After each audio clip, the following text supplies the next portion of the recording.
Odians are creatures of the night and are born out of darkness and fear. This creature lurks in the darkest hour of the night, waiting for his target. The legend of Odians and the stories associated to them are still alive in northern Kerala, and it instills fear in people till date. The beginning of this myth goes all the way back to 1950s and 60s. Disputes were very common among people of lower caste and higher caste families, and some took this dispute to an extent of getting one murdered.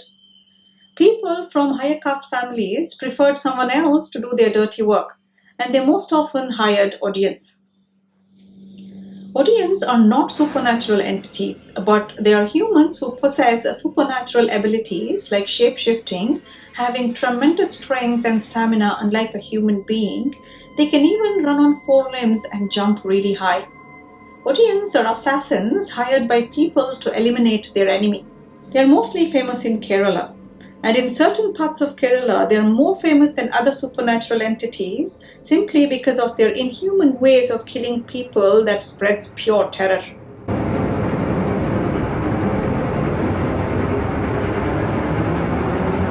The supernatural abilities of an Odian comes from an oil that is applied on their earlobes. It is believed that this oil is made using the amniotic fluid which is derived from an unborn fetus which either dies in the womb or is stillborn. To get their hands on this fluid, Odians are known to target women who are in their first pregnancy. During the day, they wander searching, looking for women who are pregnant, and once found, they mark her off and return at night. It is believed that they use their spells to get the woman to walk out of the house on her own without her realizing she was doing so. When their target reaches a predetermined spot, the Odian takes out the fetus, and the mother, who is still under his spell, is sent back home where she bleeds to death. As gruesome as this sounds, the fluid that is derived from an unborn fetus is used in preparing the magic oil. Although the fluid derived from an unborn fetus is very little, it is believed that it lasts for quite a few of their tricks.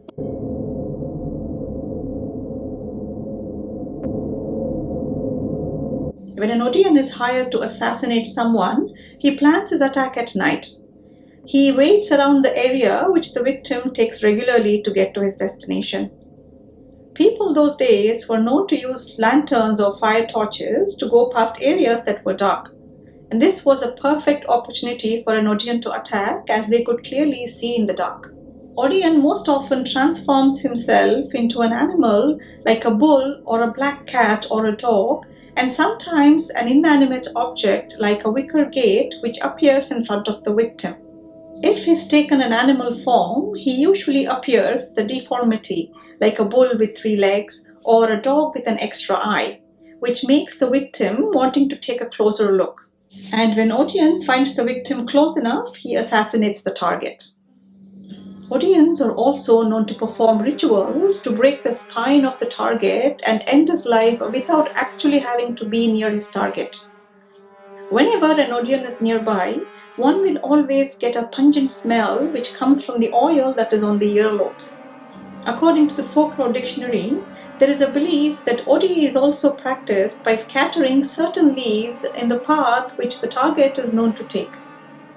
They say these leaves are scattered after chanting certain mantras or magic spells, and when the target steps on these leaves, he gets poisoned. People say that there is an antidote for this kind of poisoning, which is prepared using certain herbs with milk. This paste, when applied on the victim, can break the influence of Odi magic he is under.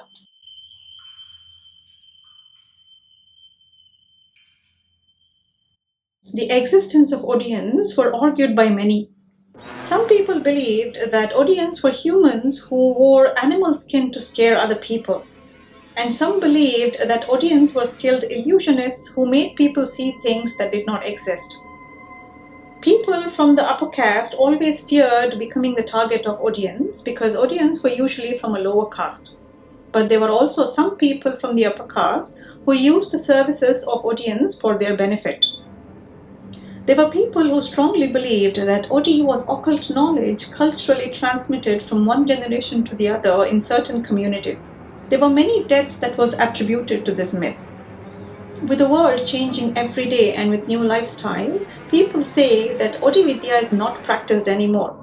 Although people in rural areas believe that they still exist and are terrified of becoming his target. We hope you've enjoyed this episode. Thank you so much for watching.